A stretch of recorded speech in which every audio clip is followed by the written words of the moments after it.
Bismillahirrahmanirrahim. Alhamdulillahirabbil alamin wassalatu wassalam ala asyrafil anbiya'i wal mursalin wa ala alihi wa sahbihi ajma'in. Subhanaka la ilma lana illa ma 'allamtana innaka antal alimul hakim. Rabbi shrah li sadri wa yassir li amri wahlul 'uqdatam min lisani yafqahu qawli. Amma ba'd.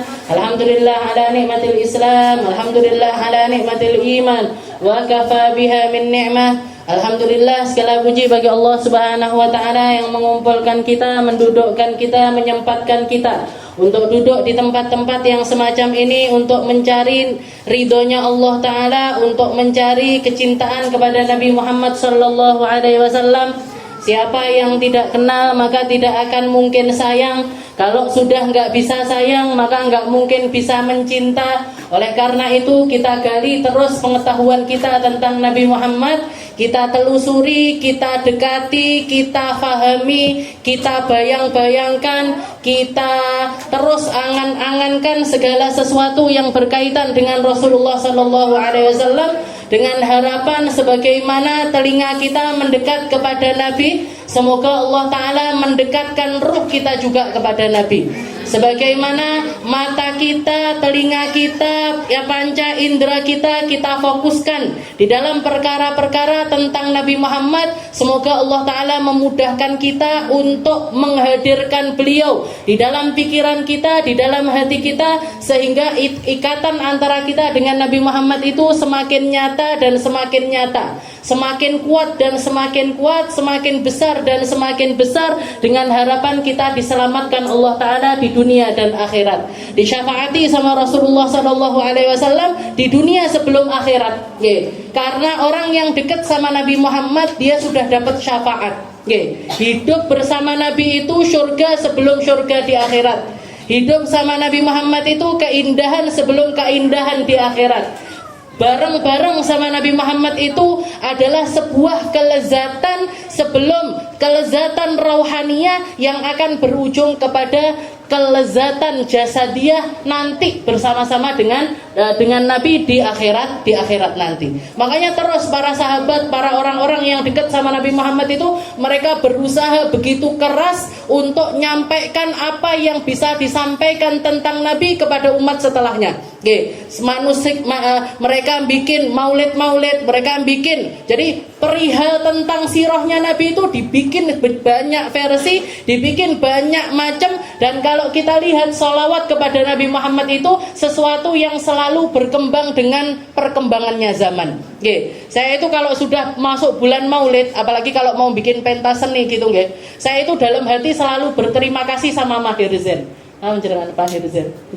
Jadi kan yang dilantunkan itu kan salawat-salawat, meskipun dibalut dengan musik, dengan lagu dan lain sebagainya. Tapi kalau misalkan istilahnya nggak ada orang seperti beliau ini, kayaknya hidup kita sepo. Kalau nggak ada orang-orang semisal Habib Syekh ini, yang bawa era solawatan dengan disesuaikan dengan zaman yang sekarang ini, disesuaikan sama telinganya orang, disesuaikan dengan kebiasaan pada zaman tersebut. Saya ingat sekali abah saya ketika pertama kali hadir di konsernya Habib Syekh yang didatangi ribuan orang pastinya, kata abah saya, ikut baca maulid, habis itu nanti ada qiyamnya, terakhir itu qiyam, habis qiyam Indonesia Raya, habis Indonesia Raya bubar. Jareke abine iki opo asline, karena nggak biasa Bu. Kita orang kampung dalam, apalagi orang Banjar, wong hadrowan aja identik selalu pakai cara yang klasik, lagu-lagunya klasik. Jadi kita itu nggak terbiasa pakai musik yang rame-rame, pakai tabuan yang pakai kencreng-kencreng, itu saya rodo istilahnya nggak terlalu masuk di hati, bahkan agak terusik lah istilahnya ngoten. Makanya Hadrah Raudhah ini mau minta, "Pak, pakai kenceringan gini." Ndak wis ndak, Engko malah rada koyo dangdut, saya bilang gitu. Tapi istilahnya itu feel-nya orang beda-beda, Jadi rasanya orang beda-beda. Ada yang memang lebih bisa rasuk, lebih bisa menikmati salawat ketika dibalut dengan tabuhan-tabuhan yang semacam itu. Ala kulli hal, semua orang tujuannya sama, yang bikin maulid, yang bikin salawatan, semuanya pengen menghadirkan Nabi Muhammad dimulai dengan lisan. Dimulai dengan lisan, setelah itu ditambah dengan telinga, dengan harapan hatinya semakin dan semakin dekat kepada Rasulullah Shallallahu Alaihi Wasallam. Maka ada hal yang perlu dikoreksi. Kalau misalkan kita ini datang salawatan di sana, datang salawatan di sana, datang salawatan di sana, tapi keadaan hati kita ini nggak bertambah cinta.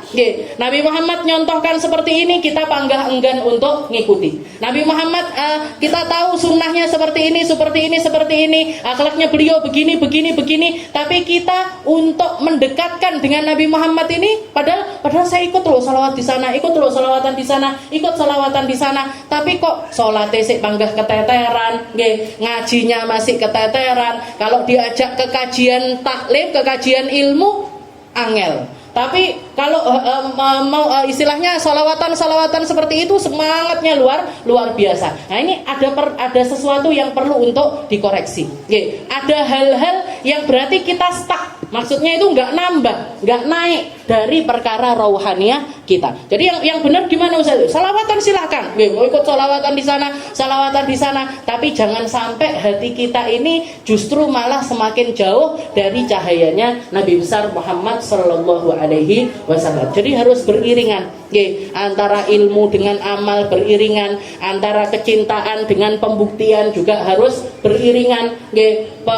Kita ngomong cinta sama Nabi, kita ngomong rindu sama Nabi, iki tenanan apa ndak asline?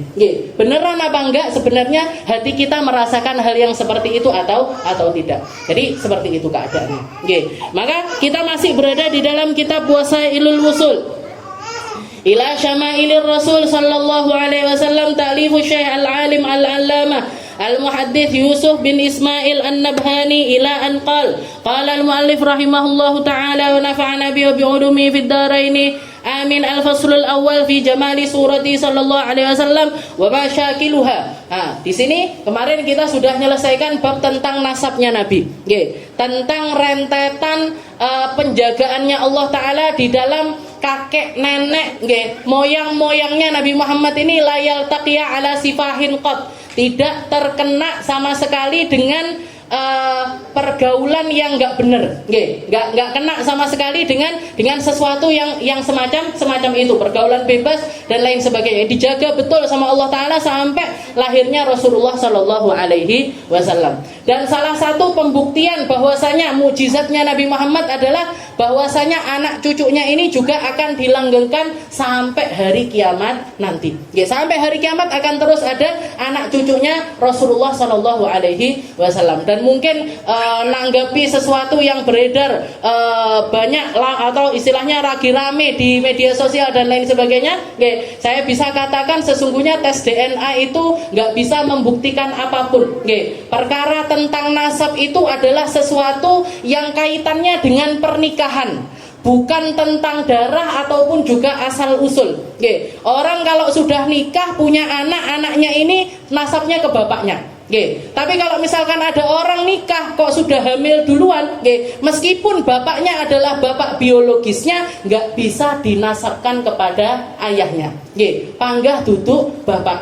Berarti apa? Perkara nasab ini yang jaga, yang membersihkan, yang akan terus membuat dia ini menjadi rentetan nasab yang diakui oleh Allah Ta'ala ketika nutfah, jadi sperma masuk ke indung telur itu setelah terjadinya pernikahan, bukan sebelum adanya pernikahan. Jadi setelah adanya pernikahan, bayi yang dikandung oleh perempuan ini dinasabkan kepada suaminya. Dinasabkan kepada. Jadi nasab ini kaitannya seperti itu, tentang siapa ini nikah sama siapa, fulanah nikah sama fulan, punya anak, berarti anak ini anaknya siapa, anak suaminya. Tapi kalau misalkan iku mbiyen sebelum nikah sudah hamil 2 bulan, kan banyak kan seperti itu, sudah hamil 2 bulan, sudah hamil sebulan, anak sing wis manten wis belendung 9 bulan juga. Gimana ini nasib anaknya ini dinasabkan ke siapa? nggak punya nasab, nggak bisa dibinkan kepada atau dibintikan kepada abahnya ini nggak bisa. Bahkan nanti abahnya ini meskipun secara biologis adalah abahnya, nggak bisa menikahkan si anak ini tadi. Kalau anaknya perempuan, apalagi kalau anaknya perempuan tambah tuwoneh ceritanya. Jadi naudzubillahi min dzalik. Semoga Allah Taala menjauhkan kita dari perkara-perkara yang semacam ini. Jaga kita, jaga keluarga kita, jaga anak cucu kita dari segala sesuatu yang bisa menjadikan mengundang murkanya Allah Ta'ala, mengundang marahnya Allah Ta'ala, menjadikan anak cucu kita ini jadi orang-orang yang terlempar jauh di mata Allah, hina di mata Allah, hina di sisi Allah Ta'ala karena hal-hal yang semacam ini. Kita lanjutkan setelah kita bahas nasabnya Nabi. Setelah itu bahas tentang nama-namanya Nabi Muhammad yang begitu banyak, Toha, Yasin, dan lain sebagainya. Nah, sekarang kita masuk ke dalam bab yang berjudul Al-Faslul Awal fi Jamali Suratihi Sallallahu Alaihi Wasallam, tentang keindahan fisiknya Nabi, tentang keindahan kriteria dohirnya Rasulullah Shallallahu Alaihi Wasallam dan seperti apa bentuknya, biar kita ada bayangan. Karena Nabi Muhammad kan nggak ada fotonya, ada yang punya fotonya Nabi Muhammad? Nggak ada. Dari dulu buku cerita-cerita paling gambarnya bunderan, cahaya, terus tulisannya Muhammad. Karena Nabi Muhammad memang nggak bisa digambarkan, kan nggak boleh untuk digambarkan. Nabi Muhammad, para nabi-nabinya Allah, para rasul-rasulnya Allah, nggak boleh ada gambaran fisik pada diri mereka. Qala fil mawahib i'lam anna min tamamil iman bi sallallahu alaihi wasallam al iman bi anna Allah ta'ala ja'ala khalqa badanihi syarif ala wajhi lam yadhhar qablahu wala ba'dahu khalqu adami mithlu. Katanya beliau mengatakan mengutip perkataan di salah satu kitab yang berjudul Al-Mawahib, ketahuilah bahwasanya kesempurnaan imam seseorang adalah ketika dia mengimani bahwasanya Allah Ta'ala menciptakan fisiknya Nabi, menciptakan jasadnya Nabi, menciptakan badannya Nabi dengan cara yang belum pernah Allah Ta'ala menciptakan yang seindah Nabi Muhammad sebelumnya ataupun sesudahnya. Sebelum Nabi Muhammad gak ada yang sesempurna Nabi. Setelah Nabi Muhammad juga tidak ada yang lebih sempurna dari Nabi. Makanya bahkan sampai ulama mengatakan kalau ada orang nanya mahwal hasan, apa itu kegantengan, apa itu keindahan, apa itu jamal, apa itu yang dimaksud dengan keindahan itu apa? Maka para ulama mengatakan keindahan itu ya Nabi Muhammad, kebaikan itu ya Nabi Muhammad, kesempurnaan itu ya Nabi Muhammad. Karena mulai dari ujung rambutnya Nabi sampai ujung kakinya Nabi, Allah Ta'ala menciptakannya dengan sedemikian detail dan sedemikian indah. Belum pernah menciptakan yang seindah itu sebelumnya, juga tidak pernah menciptakan yang seindah itu setelahnya. Jadi berarti apa? Setiap kali kita melihat keindahan, setiap kali kita melihat kecantikan ataupun kegantengan, itu harusnya mengingatkan kita kepada Nabi Muhammad Sallallahu Alaihi Wasallam. Ya Allah, artis kui ganteng banget. Ndak tumon artis ganteng kaya itu. Maka berarti apa? Ini gantengnya orang ini. Percikan dari gantengnya Rasulullah Sallallahu Alaihi Wasallam. Bahkan mungkin bukan percikan. Apa itu? Kalau kita pagi-pagi di jendela enek ayang-ayangnya nggih, zarrah namanya. Apa? Biji zarrah. Biji zarrah itu butiran debu sing enggak kena dicekel, nggih. Jadi kalau debu ya pasir yang masih ada bunder-bundernya bisa dicekel, nah itu masih bisa dipegang. Tapi kalau ayang-ayang yang kena, yang kelihatan kalau ada sinar matahari, itu kan dicekel ngene, miberono. Dicekel ngene, miberono. Nah itu yang ganteng-ganteng zaman sekarang, alah iki butiran debu kegantengannya Rasulullah Sallallahu Alaihi Wasallam. Ngelihat orang rambutnya bagus sekali di TV, misalkan iklan shampoo, ya Allah kandele rambutnya hitam berkilau, ndak enek ketumbe, ndak enek kutunya, nggak ada ubannya, gitu.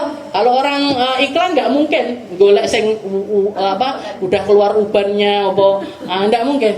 Kalau kita melihat hal yang semacam itu, ya Allah, terus kaya opo rambutnya Rasulullah Shallallahu Alaihi Wasallam. Jadi sampai para ulama itu mengatakan mahwal hasan. Apa itu keindahan? Keindahan itu ya Nabi Muhammad.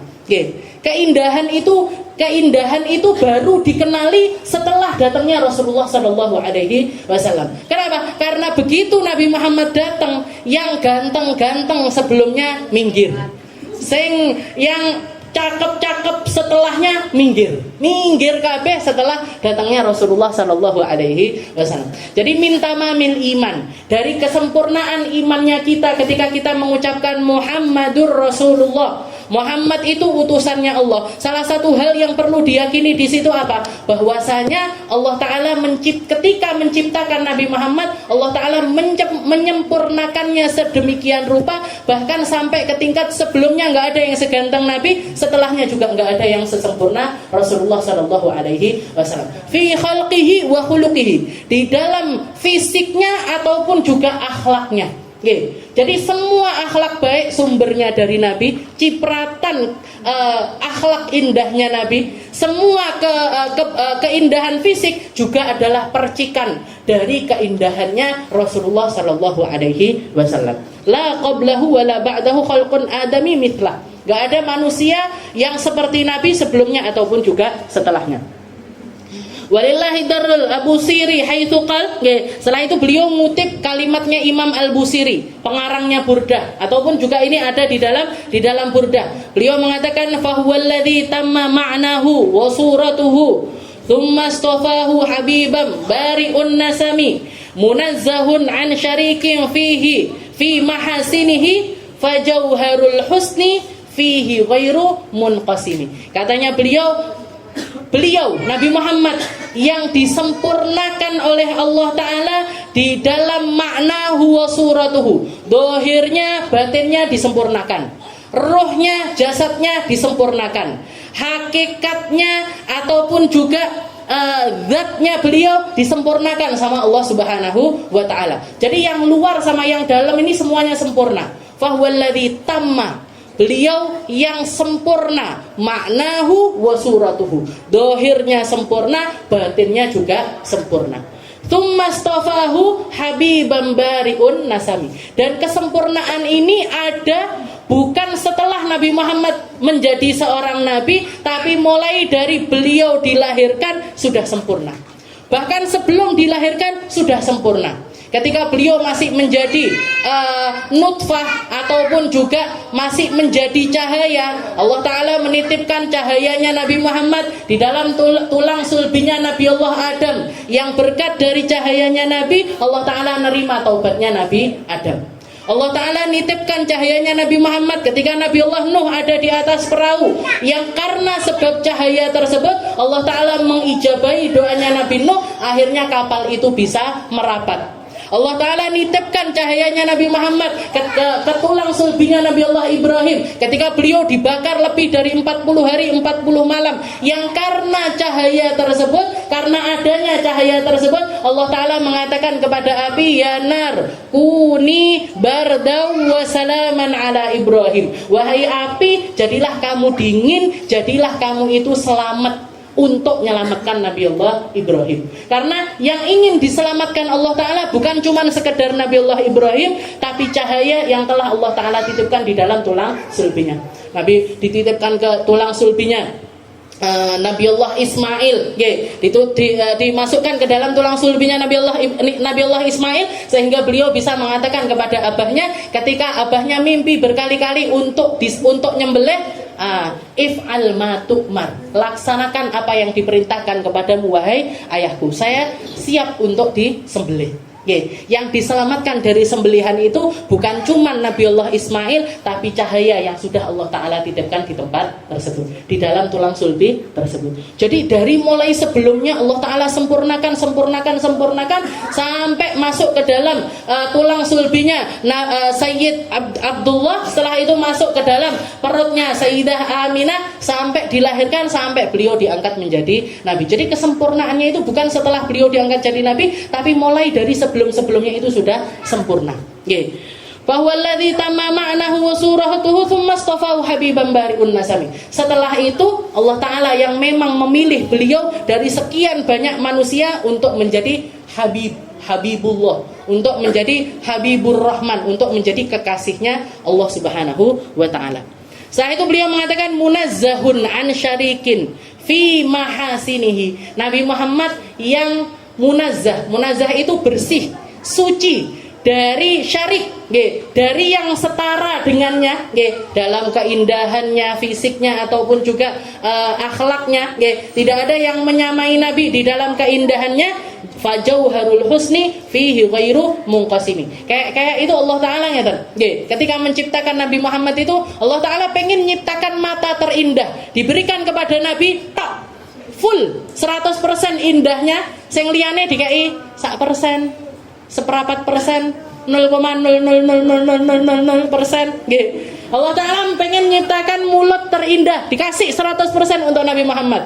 Mulut orang itu kok mulutnya seksi sekali. Nah itu 0,0%-nya keindahan mulutnya Rasulullah Shallallahu Alaihi Wasallam. Jadi ghairu munqasimi, Allah Ta'ala nggak rela untuk bagi keindahannya Nabi kepada yang lainnya. Full 100% semuanya indah. Itu Rasulullah Shallallahu Alaihi. Bahkan kepada manusia-manusia yang Allah Ta'ala ciptakan dengan kelebihan keindahan pun Allah Ta'ala tidak rela itu bagi dari keindahannya Nabi. Makanya yang sering kita dengar Nabi yang paling ganteng itu, semua nabi, semua rasul itu ganteng-ganteng. Gak ada yang gak ganteng.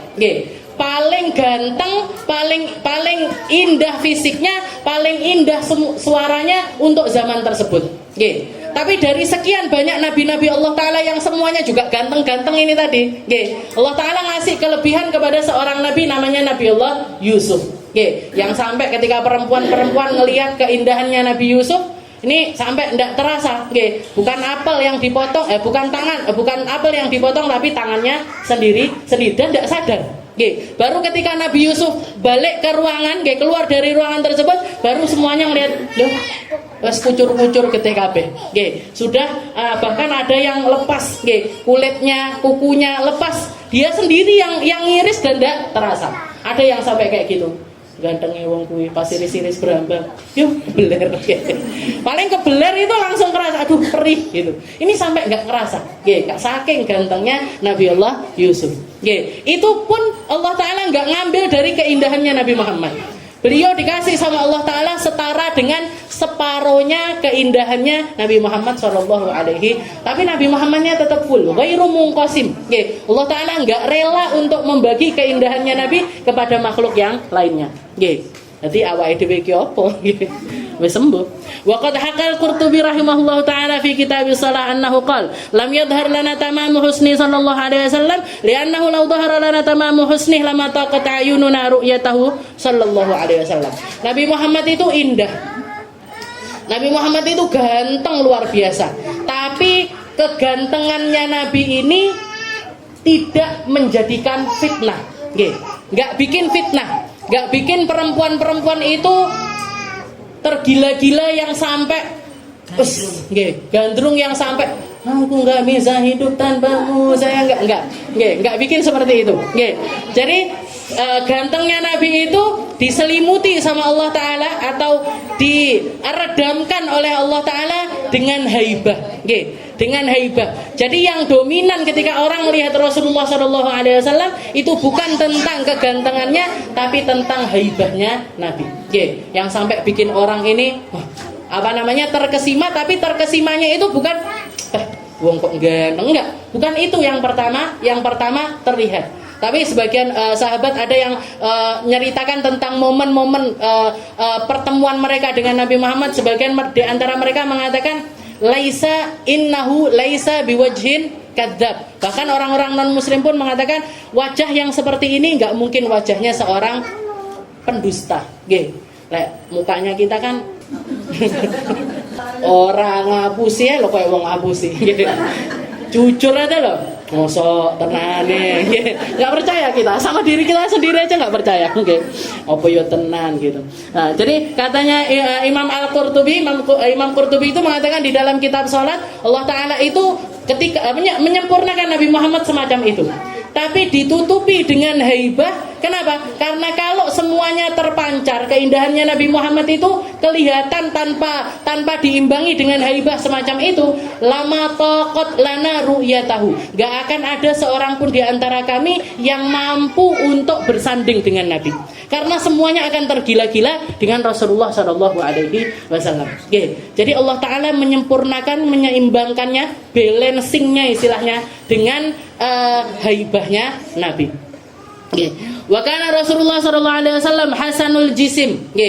Badan atau fisiknya Nabi juga disempurnakan. Wa rawat Tirmidzi an Anas radhiyallahu taala anhu qala kana Rasulullah sallallahu alaihi wasallam laisa bitawilil ba'in wala bil qasir. Di dalam kitab At-Tirmidzi dari dari Sayyidina Anas, beliau mengatakan makanya kalau kita lihat hadis-hadis yang berkenaan dengan fisiknya Nabi Muhammad itu dadanya kayak gini, matanya begini, hidungnya begini, mulutnya begini. Itu rata-rata yang meriwayatkan adalah sahabat-sahabat yang ketika ketemu sama Nabi Muhammad itu mereka masih kecil. Jadi karena masih kecil, yang dewasa itu karena sudah kenal dengan haibahnya Nabi, mereka setiap kali ketemu Nabi nunduk. Jadi nggak sempat merhatek nih, matanya Nabi gimana, hidungnya Nabi gimana, mulutnya Nabi gimana. Nah, ini biasanya yang banyak yang meriwayatkan Sayyidina Anas bin Malik, atau kalau nggak gitu Sayyidina Ali bin Abi Thalib, yang mulai dari kecil tinggal serumah sama Nabi. Jadi Sayyidina Anas mensifatkan Nabi Muhammad itu laisa bitawilil ba'in, bukan orang yang tinggi sekali, yang sampai orang itu mengatakan jangkung ini ya, jangkung ya. Jadi keduren terlalu tinggi seperti itu. Nabi Muhammad enggak seperti itu. Wala bil qasir, tapi juga enggak pendek. Jadi Nabi Muhammad itu mu'tadil. Tingginya itu istilahnya standarnya orang. Tapi di antara khosaisun Nabi, di antara kemuliaannya Nabi, setiap kali ada orang yang berdiri jejer sama Nabi, meskipun kalau diukur dia itu lebih tinggi dari Nabi Muhammad, tapi kalau sudah jejer sama Nabi Muhammad selalu lebih tinggi. Berdiri ataupun duduk. Berdiri, jadi misalkan ada orang diukur tingginya 2 meter, Rasulullah misalkan berapa? Lebih dari itu, mungkin 180 apa 190 seperti itu. Logikanya yang 2 meter ini kalau jejer sama Nabi pasti dia lebih tinggi. Tapi kalau sudah berdiri di sampingnya Nabi Muhammad selalu lebih tinggi. Nabi Muhammad selalu lebih tinggi. Jadi ini caranya Allah. Jadi ini mukjizatnya Nabi. Duduk pun begitu. Rasulullah itu kalau duduk tegak. Kalau beliau pengen nyender ya beliau nyender. Nah, kalau ada orang-orang kalau lagi duduk gini kan kelihatan mana yang kecil ya, yang agak tinggi juga lehernya kelihatan lebih tinggi. Nah, Nabi Muhammad juga kalau duduk sama orang yang lehernya tinggi, yang tingginya lebih dibandingkan Nabi, duduk jejer sama Nabi masih lebih tinggi lagi dari orang tersebut. Laisa bitawilil ba'in wala bil qasir. Jadi katanya Sayyidina Anas, Nabi Muhammad itu enggak tinggi sekali, tapi juga enggak pendek. Tapi kalau ada orang gandeng sama Nabi Muhammad selalu lebih tinggi. Wala bil abyadil ahmaq wala bil adam. Katanya beliau, dan Nabi Muhammad itu punya kulit enggak putih yang pucat, yang istilahnya kayak kita ngelihatnya kayak orang sakit seperti itu enggak, yang putih pucat atau putih seperti itu enggak. Rasulullah enggak seperti itu. Wala bil adam, tapi juga enggak sampai ke coklat. Beliau itu identik ke putih, kulitnya beliau itu bersinar, kulitnya beliau itu bersih, tapi enggak ada gelapnya sama sekali. Wala bil adam.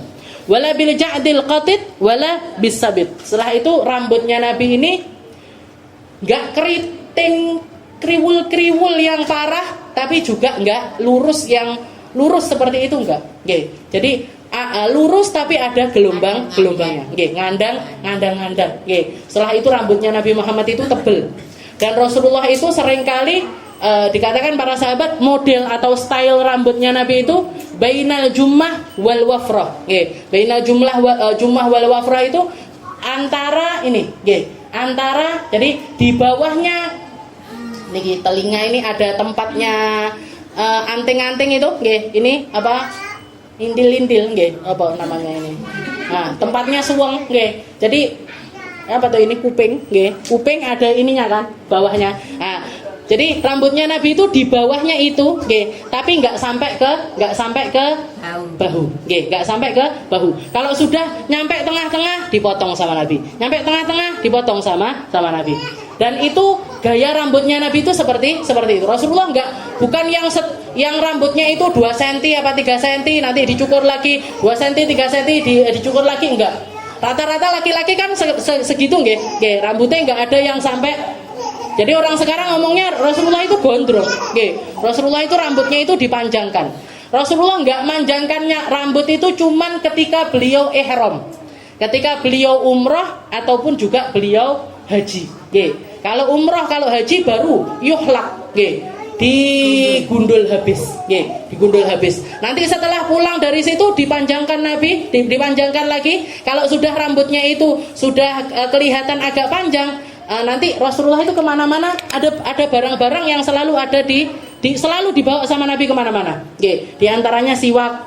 Rasulullah itu selalu bawa siwak kemana-mana, bawa sisir kemana-mana, bawa miswak, nggih, siwak kemana-mana, nggih. Dan yang terakhir namanya madroh, nggih. Madroh itu kayak ud, nggih, kayak apa? Kayu kecil, nggih, kayu kecil yang dipakai sama Nabi. Nanti kalau rambutnya Nabi sudah agak panjang gitu, buat bikin garis tengah itu pakai itu, nggih. Jadi bikin garis tengah seret gini, nanti separuh ditaruh sini, separuh ditaruh sini.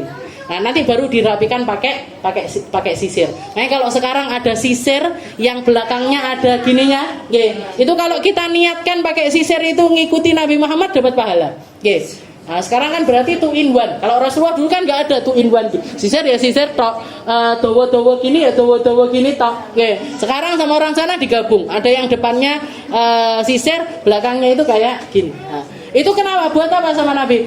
Karena rambutnya Nabi itu lebih sering panjang dibandingkan pendek. Kalau sudah mulai bisa ditata, beliau stylenya itu gitu.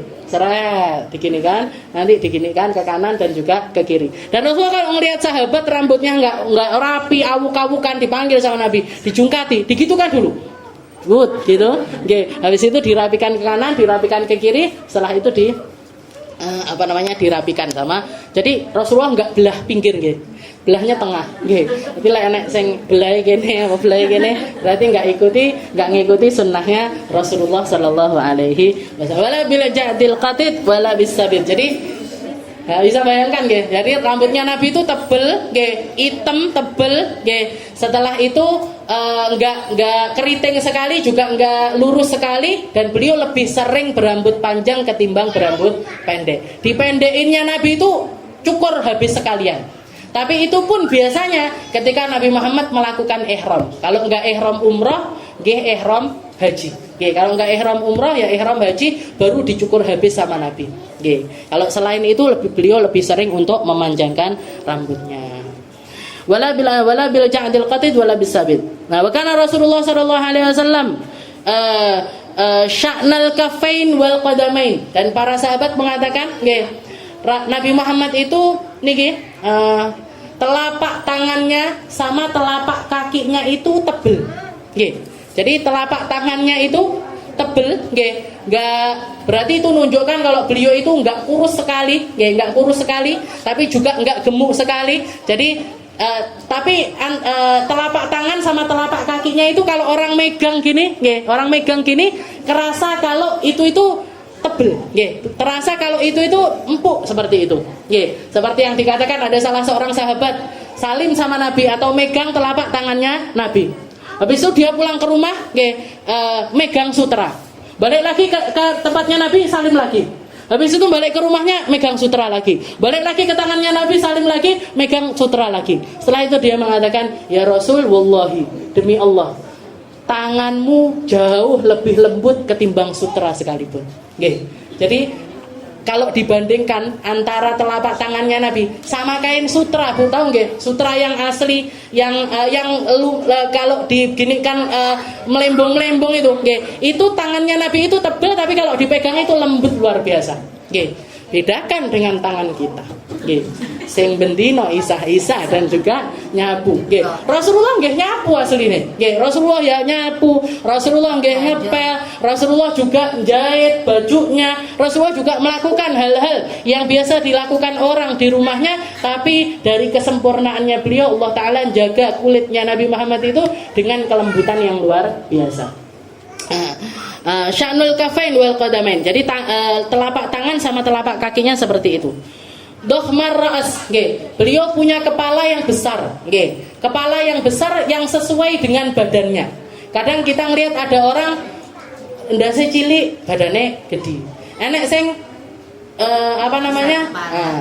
kepalanya besar, badannya kecil. Koyok nggak pas gitu. Tapi Nabi Muhammad antara kepala sama badannya itu presisi, pas, antara kepala dengan beliau berkepala besar, tapi badannya ini pas dengan kepalanya beliau. Dokhmar ras, dokhmal karadis, dan beliau juga bagian wajahnya ini, beliau itu mukanya tegas, tapi ada bulatnya, tegas tapi ada bulatnya. Tawilul masrubah, dan beliau punya bulu di bagian dadanya ini yang memanjang sampai ke bagian perut. Jadi di bagian dadanya Nabi ini ada bulu dadanya yang manjang sampai ke bagian perut. Idza masya takaffa'a takaffuan ka'annama yanhatu min sabab. Nabi Muhammad itu jalannya tegas. Beliau jalan cepat tapi enggak kayak orang terburu-buru. Jadi beliau itu jalannya cepat kayak orang lagi turun dari atas. Beliau jalan biasa itu kayak orang turun dari atas. Plak plak plak plak plak seperti itu. Itu jalannya Nabi. Enggak pelan, kelemar gitu enggak.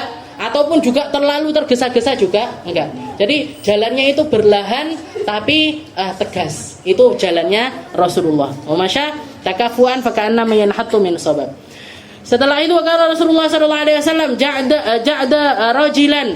Ini kayak tadi Rasulullah punya rambut itu tebel, enggak terlalu keriting juga enggak terlalu lurus. Walam yakun bil mutahham wala bil mukaltham. Badannya Nabi enggak kurus sekali juga enggak gemuk sekali. Tengah-tengah. Wa kana fi wajhi tadwir. Di bagian wajahnya beliau itu kayak ada, jadi tegas tapi bulat. Ada bagian-bagian yang bulat di situ. Abyad musyarrab. Kulitnya Nabi putih kemerah-merahan. Yang bahkan dikatakan para sahabat itu meriwayatkan, kami itu kenal Nabi Muhammad kalau beliau dalam keadaan marah itu dengan 3 tanda. Tanda pertama, kalau Rasulullah sudah marah, itu di antara keningnya Nabi itu urat yang ada di keningnya Nabi itu keluar. Itu nggak akan keluar kecuali orang yang putih. Lewat dhewe ngoco nesuri teh nggak metu urate. Karena itu tadi. Jadi dari keningnya Nabi itu keluar, uratnya itu keluar. Karena saking putihnya. Setelah itu, katanya para sahabat, lalu setelah itu Rasulullah kalau sudah marah, ini di pipinya Nabi ini yang kanan sama yang kiri berubah jadi merah. Berubah jadi merah. Lah dhewe dadi ungu. Kalau marah ungu, ungu ke coklat-coklatan. Jadi sininya itu jadi kemerahan. Setelah itu Rasulullah kalau sudah marah jalan, ridaknya itu diseret. Ridaknya diseret. Nah itu sahabat sudah paham, ini berarti Rasulullah SAW sedang dalam keadaan marah. Marahnya Nabi seperti itu tok, Bu. Nggak sampai ngomong kotor, nggak sampai doa yang jelek-jelek, nggak sampai banting-banting sembarang barang, pintu digebrek apa, piring dipecahkan apa, sandal lempar kemana, nggak ada. Nabi Muhammad kalau marah cuma itu tok tandanya, urat di sininya keluar, pipinya jadi merah. Setelah itu kalau punya ridaknya dijatuhkan. Itu marahnya Rasulullah SAW. Marahnya aja indah. Awake dhewe ndak nesu lho, enggak indah. Apa nek nesu. Abiyat musyarrab. Jadi tandanya itu, karena saking putihnya Nabi Muhammad itu sampai kelihatan sekali ketika beliau itu marah. Abiyat musyarrab. Ada ajul ainain, dikatakan matanya Nabi Muhammad itu ada aj itu yang hitam sekali, yang putih sekali.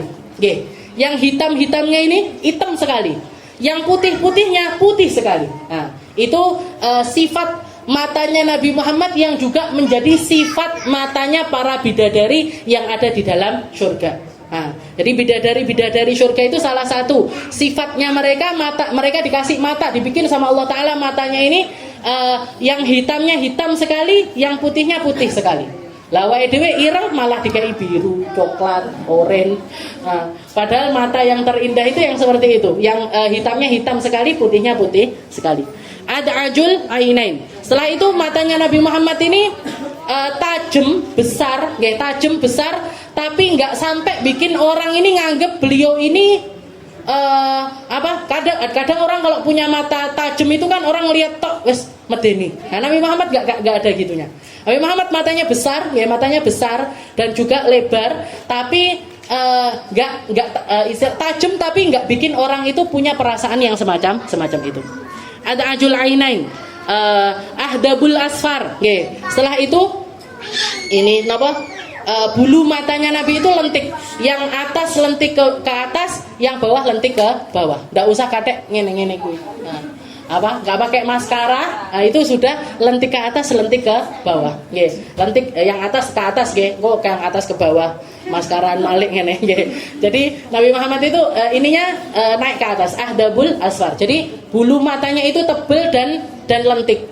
Bagian ininya, bagian alisnya Nabi itu juga kalau Imam Ad-Dibai itu mengatakan nuniul aini. Matanya Nabi itu kayak huruf nun. Alisnya Nabi itu ada mukawwah, ada pelengkungannya seperti itu. Ada agak melengkung ke bawah. Setelah itu mulutnya Nabi mimiul fami. Mulutnya itu kayak huruf mim. Alfiun aliful anfi, hidungnya kayak huruf alif.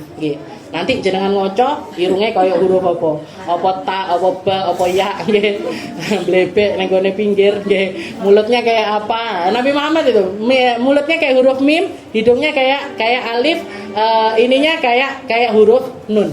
Setelah itu para sahabat beda pendapat. Ada yang mengatakan Nabi Muhammad itu antara alis kanan sama kirinya itu nyambung. Saking tebalnya itu nyambung. Tapi sebagian lagi mengatakan nggak nyambung. Ini keputus. Tapi sebagian mengatakan yang mengatakan alisnya Nabi Muhammad ini nyambung adalah mereka-mereka yang menemui Nabi ketika Nabi Muhammad itu belum diangkat jadi Nabi. Jadi kelihatan tebal alisnya.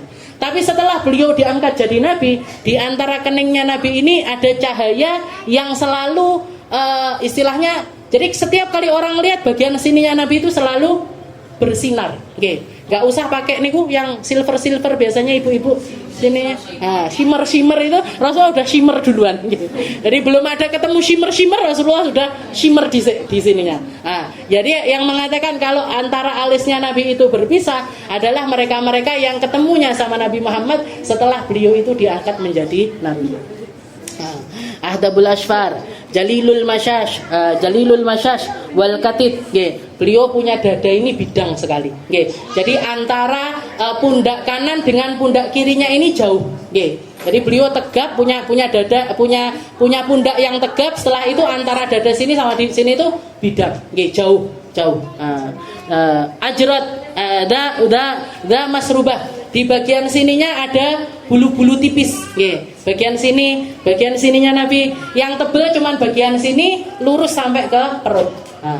Dari sini lurus ke perut. Ini yang meriwayatkan sebagian adalah para istri-istrinya Rasulullah Shallallahu Alaihi Wasallam atau Rasulullah ketika beliau belum diangkat menjadi Nabi. Karena Rasulullah sering, beberapa kali beliau ikut pembangunan Ka'bah. Ketika Ka'bah dihancurkan. Ketika 5 tahun sebelum beliau diangkat jadi Nabi, itu Nabi Muhammad ikut gotong royong. Dibuka baju atasnya ini dibuka sama Nabi.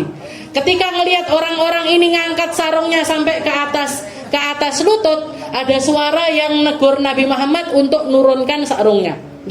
Jadi ada suara yang nyuruh Nabi untuk nurunkan sarungnya. Jadi beliau kalau orang-orang itu bagian atasnya itu dilepas, bagian bawahnya itu cuman Pak. Kalau orang sekarang kan tukang-tukang itu rata-rata kan pakai celana pendek-pendek. Karena memang ribet kalau bangun-bangun pakai sarung apa gamisan kan yo angel banget. Nah zaman dulu para sahabat orang-orang kafir Quraisy itu ketika bangun itu mereka masih istilahnya memang karena kebiasaannya sarungan, ya sarungan. Oke. Nah, yang pakai sarung ini ngangkat sarungnya sampai ke paha. Oke. Nabi Muhammad juga mau ngikuti sebenarnya, mau ngangkat sampai ke paha, tapi kedengeran suara yang negur Nabi Muhammad untuk nurunkan bagian sarungnya ke bawah. Jadi aurat bawahnya beliau nggak pernah tersingkap. Sebelum jadi nabi ataupun setelah jadi nabi, nggak ada yang pernah melihat auratnya Rasulullah SAW kecuali para istri-istrinya nabi. Jadi ini ya, jadi bagian sininya bulu-bulu tipis, bagian sininya juga ada bulu-bulu tipis. Bagian sininya yang tebel, itu pun memanjang sampai ke perut. Ora usah digoleki, ora usah bandingnya karo bojone dhewe. Bojoku kok mege iki. Kan masna sya'nul kafain wal qadamain idza masya taqalla kana ma yanhattu min sabab wa idza iltafata ma'an. Ini sama tadi. Nabi Muhammad kalau jalan itu tegas, setelah itu kayak orang turun dari atas, wa idza iltafata ma'an.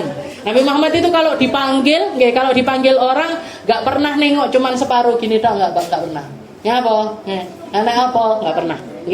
Rasulullah kalau dipanggil orang marhaba, labbaik wa sa'daik, wajah sama dadanya dipalingkan kepada orang tersebut. Mau yang manggil orang tua, mau yang manggil orang muda, mau yang manggil anak kecil, mau yang manggil orang muslim, mau yang manggil orang non muslim. Rasulullah kalau dipanggil itu balikkan badannya, itu antara wajah sama dadanya itu dibalikkan semuanya. Ini yang dikatakan oleh para ulama, ini yang menunjukkan kalau Nabi Muhammad itu tidak memiliki kesombongan secuil pun di dalam hatinya.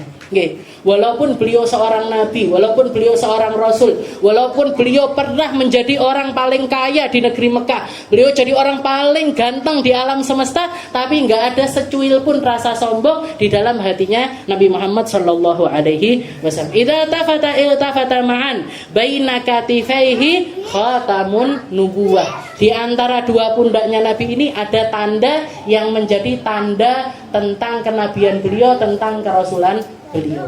Wallahu a'lam bishawab. Insyaallah kita lanjutkan di pertemuan yang selanjutnya.